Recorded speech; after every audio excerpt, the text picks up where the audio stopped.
Guys कैसे हैं आप सभी लोग। स्वागत है आपका डार्क स्पिरिट के एपिसोड नंबर 465 में। तो चलिए अपनी एपिसोड को स्टार्ट कर देते हैं। जैसे कि हमने लास्ट एपिसोड के एंड में देखा था कि जो प्रिंसेस नहीं होती वो चिल्लाती हुई कहती है, फादर ये आप क्या कर रहे हो, और यहाँ पे आखिर क्या चल रहा है, आखिर भला यहाँ पे हमला क्यों हो रहा है। सेकंड प्रिंस क्राउन प्रिंस दोनों ही पीछे देखते हैं तो वहाँ पे प्रिंसेस नहीं भागते हुए आती है और कहती है नहीं मैं ऐसा नहीं होने दूंगी, आप गलत कर रहे हो फादर। तो वो वहाँ पे रोते हुए भागते जा रही होती है लिन फेंग के फादर मदर के पास और कहती है कि ऐसा नहीं होना चाहिए, आप गलत कर रहे हो फादर, ऐसा मत कीजिए। जब जिंदगी जो होती है वो यहाँ पे लिन फेंग के फादर मदर को बहुत ज्यादा जख्मी देखती है तो वहाँ पे रोते हुए घुटनों पे आ जाती है और कहती है कि ये हुआ क्या, मेरे को वैसे पता नहीं, मैं सच बता रही हूँ, मेरे को कुछ नहीं पता था कि यहाँ पे ऐसे होने वाला है, मैंने सोचा नहीं था कि ऐसा कुछ होगा। जबकि लिन फेंग की मदर कह रही होती है प्रिंसेस जिनी इसमें तुम्हारी कोई गलती नहीं है और मैं यहाँ पे तुम्हें ब्लेम नहीं करने वाली। प्रिंसेस जिनी यहाँ पे रोने लगती है और कहती है नहीं ये सब मेरी गलती है, मेरी वजह से यहाँ पे ये सब हो रहा है। प्रिंसेस जिनी होते हुए यहाँ पे मतलब पीछे की तरफ देखती है अपने फादर की तरफ और कहती है कि तुम सभी लोगों का ये पहले से ही प्लान था, तुम सभी ने मेरे को यहाँ पे धोखा दिया है, ये सभी सब कुछ प्लान था। जल्दी से बताओ कि आखिर यहाँ पे ये सब क्या हो रहा है, अगर तुम लोग ये करने की क्या कोशिश कर रहे हो। जबकि यहाँ पे प्रिंस कहता है लंबी सी सांस लेते हुए और बहुत ज्यादा मतलब एक डिसअपॉइंटेड होते हुए वो कहता है कि तुम्हें यहाँ पे वैसे नहीं आना चाहिए। क्योंकि प्रिंसेस जिनी यहाँ पे और भी ज्यादा रोने लगती है और बहुत ज्यादा मतलब अपने यहाँ पे पछतावा होता है उसे, और वो कहती है कि बस इतना ही, तुमने कहा कि मेरे को यहाँ पे नहीं होना चाहिए और नहीं आना चाहिए, तो मैं थोड़ा सा भी अंदाजा है कि मैं पूरी जिंदगी पछतावे से जीऊंगी और पछतावा करूंगी अपने आप पे कि मैंने ये सब किया है, ये सब कुछ यहाँ पे हुआ, सब जख्मी हुए, लिन फेंग के जो फैमिली मेंबर थे वो सभी जख्मी हुए हैं, सिर्फ किसकी वजह से, सिर्फ मेरी वजह से। वो सेकंड प्रिंस का पता नहीं कोई राज वगैरह होते वो खोलने की कोशिश करती है और सेकंड प्रिंस तुम ही थे जिसने यहाँ पे उन्हें पॉइजन दिया।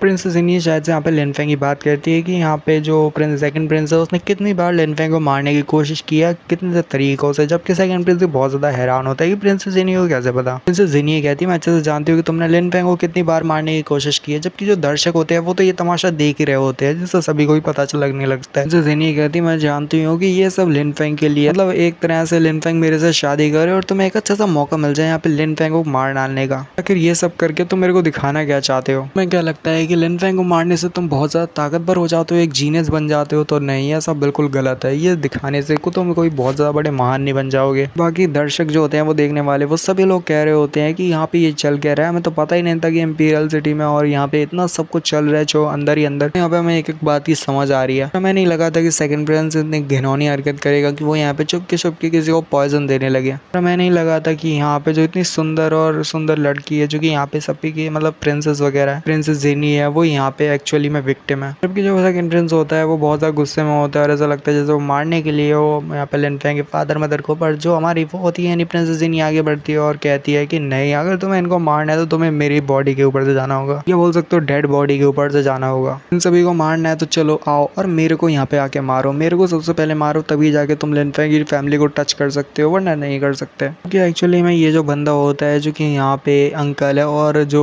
मतलब क्राउन प्रिंस है उसका फादर है। मैंने इसको कहा था कि ये जिनिए का फादर है, तो नहीं, ये जिनिए के अंकल होते हैं जो कि सोच रहे होते हैं कि मैं जिनिए को यहाँ पे मारना नहीं चाहता, प्लान को यहाँ पे खराब कर रही है, जो प्लान मैंने यहाँ पे बहुत टाइम से क्रिएट किया था। वो प्रिंसेस जिनी से कहते हैं कि चलो प्रिंसेस जिनी तुम साइड हट जाओ, क्योंकि मेरे को तुम्हें नहीं मारना, मेरे को इनकी फैमिली को मारना है, क्योंकि मैं तुम्हारा अंकल हूँ तो तुम्हें उन्हें नुकसान नहीं पहुंचाना चाहता, तो हट जाओ सामने से। प्रिंसेस जिनी कहती है कि मैं यहाँ से बिल्कुल नहीं हटने वाली, मेरे को मारना है तो मार दो, मेरे को फर्क नहीं पड़ता, पर मैं लिन फेंग की फैमिली को पूरी तरह से प्रोटेक्ट करूंगी, चाहे मेरी जान ही क्यों ना चली। जबकि लिन फेंग की मदर कहती है प्रिंसेस जिनी तुम यहाँ पे पागल मत बनो, तुम यहाँ से जाना चाहिए, तुम्हारा इस सब से कोई लेना देना नहीं है, तो तुम जाओ लिन फेंग से शादी करो, मैं लिन फेंग के लिए जिंदा रहना होगा। जबकि यहाँ पे प्रिंसेस जिनी कहती है कि नहीं, मैं लिन फेंग की फैमिली को प्रोटेक्ट करूंगी, यहाँ पे इसी वजह से हो रहा है ये सब, क्योंकि वो मेरी वजह से, क्योंकि इसकी शुरुआत मैंने की थी तो ये खत्म भी मेरे पे ही होगा, मैं ही सबको खत्म करूंगी। नहीं तो अगर लिन फेंग की फैमिली मेंबर्स में से किसी को भी यहाँ पे नुकसान होता है या कोई भी यहाँ पे जख्मी होता है या मर जाता है तो उसमें पूरी जिंदगी में पछतावे में जीऊंगी या मेरे को खुद पे पछतावा होगा। लिन फेंग की जो मदर होती है वो भी समझ जाती है कि वो अब इस लड़के को नहीं समझा सकते, तो वो भी मतलब कुछ नहीं कहती हैं और आगे। क्योंकि जो जिंगी का जो कमीना अंकल होता है वो कहता है अच्छा ठीक है, तुम्हें मरने की जल्दी है ना, तो ठीक है मैं तुम्हें भी मार ही डालता हूँ।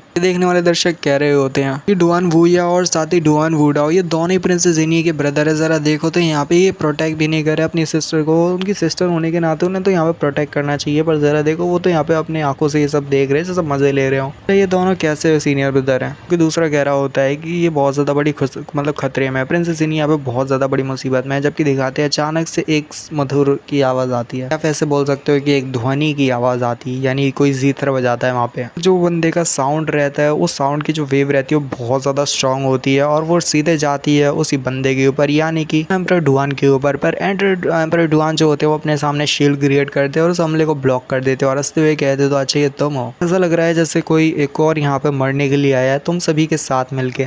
तो ये जो होता है ये बंदा और कोई नहीं बल्कि प्रिंसेस जिनी का टीचर रहता है और लिन फेंग का भी टीचर रहता है। जबकि प्रिंसेस जिनी कहती है कि टीचर आप यहाँ क्या कर रहे हो, क्योंकि जो वहाँ पे यूपिंग आते हैं जो कि लिन फेंग और साथ ही प्रिंसेस जिनी के टीचर रहते हैं वो कहते हैं कि मेरे को तुम तीन ही यहाँ पे सबसे ज़्यादा मेरी लाइफ में मतलब सबसे बेस्ट जो मेरे को डिसाइपल मिले हैं वो सिर्फ तीन ही है और मैं यहाँ पे किसी भी अपने एक अच्छे डिसाइपल को खोना नहीं चाहता। तुम भी उसमें से एक डिसाइपल हो जो इनको मैं बहुत ज़्यादा अच्छा डिसाइपल मानता हूँ। तो मैं यहाँ पे कैसे तुम सभी को मैं यहाँ पे मरने दे सकता हूँ। ऐसा लग रहा है अब फाइट में थोड़ा मज़ा आने वाला है। और जो जिनी के टीचर रहते हैं वो कहते हैं कि तुम दोनों मेरे लिए एक बहुत ज़्यादा अच्छे डिसाइपल थे, यानी कि वो यहाँ पे प्रिंसेस जिनी और डुआन वुयाओ की बात करी होते हैं। साथ ही एक और लड़का था जिसका नाम वैन अजाओ करके बताया जा रहा है, वो भी हमारे पेंग शन का बहुत एक अच्छा डिसाइपल था। और उसके बाद जो पेंग शन होते हैं यानी पेंग शन होते हैं वो यहाँ पे लिन फेंग बताते हैं और कहते हैं कि लिन फेंग भी एक बहुत अच्छा डिसाइपल है, मेरे लिए सबसे आगे है वो। मैंने एक डिसाइपल का सोचा था कि एक बहुत ज़्यादा अच्छा डिसाइपल होगा और मेरा वो फ्यूचर में जाके बहुत ज़्यादा अच्छा डिसाइपल बनेगा। यहाँ पे डुआन वुयाओ की बात कर रहे होते हैं और कहते हैं कि मेरे को लगा था कि वो बहुत ज़्यादा अच्छा डिसाइपल बनेगा, पर आखिर में जाके देखो जरा यहाँ पे हुआ क्या। फिर उसी डिसाइपल ने अपनी खुद की सिस्टर, अपनी खुद की ब्लड रिलेटेड सिस्टर को यहाँ पे मारने की कोशिश की। वो भी अपनी आंखों के सामने मरने दे रहा है, कुछ कर भी नहीं रहा, अपनी उंगली तक को नहीं ला रहा, क्योंकि ये लड़की यानी हमारी वो जिनी की बात करते हैं, क्योंकि जिनी यहाँ पे मेरी पर्सनल डिसाइपल टाइप समझ सकते हो कि पर्सनल डिसाइपल है, तो मैं उसको यहाँ पे बहुत ज़्यादा अच्छे से सिखाऊंगा। मैंने ऐसा वादा किया था क्योंकि वो बहुत ज़्यादा काइंड हार्टेड है, इसी वजह से तुम जैसे कमीने लोगों से यहाँ पे मैं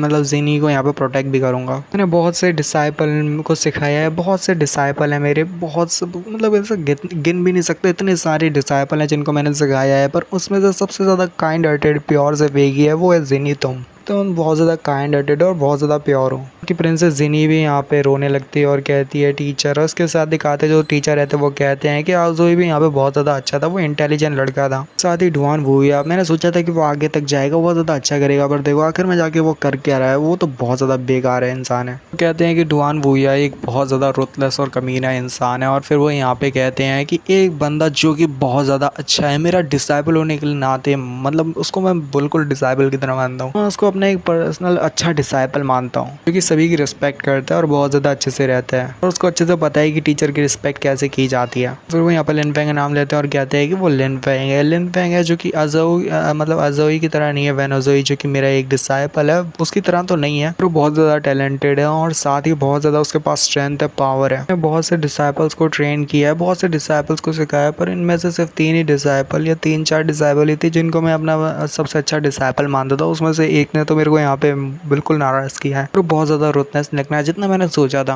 और यहाँ पे अपने एक अच्छे डिसाइपल को बचाने के लिए मेरे को अपनी जान तक देनी पड़ी, तो मैं यहाँ पे दूंगा। इसके साथ वो आगे बढ़ता है और कहते हैं कि तुम्हें यहाँ पे मरना होगा, क्योंकि या तो आज तुम मरोगे या तो मैं मरूंगा। क्योंकि जो एम्परर डुआन होते हैं वो भी बहुत ज़्यादा स्ट्रांग होते हैं, वो भी कहते हैं अच्छा आजा चल देखते हैं कि यहाँ पे किसकी ज़्यादा स्ट्रेंथ है। पर ओ भाई ये क्या हुआ यार, मैंने सोचा तो नहीं था यार, इतना तो एक्सपेक्ट नहीं किया था। जो एम्परर डुआन होते हैं उनकी स्ट्रेंथ ज़्यादा होती है और साथ ही वो जो हमारे पिंग शान होते हैं वो यहाँ पे उनका जो वो होता है जीतर उसको तक को तोड़ देते हैं सिर्फ एक ही हमले के साथ, यानी इतने ज़्यादा एम्परर डुआन स्ट्रांग होते हैं और वो यहाँ पे टीचर को भी हरा देते हैं। प्रिंसेस जिनी और ज़्यादा रोने लगती है और कहती है कि टीचर क्या आप ठीक हो, और इसके साथ वो कहती है कि नहीं ये सब मेरी वजह से हुआ, वाकई में ये सब मेरी वजह से हुआ है, सबकी जिम्मेदार सिर्फ और सिर्फ मैं हूँ। इसी के साथ ये वाले एपिसोड को यहीं पे खत्म करते हैं। एंजॉय लीव लाइक और पसंद आता है, गुड बाय।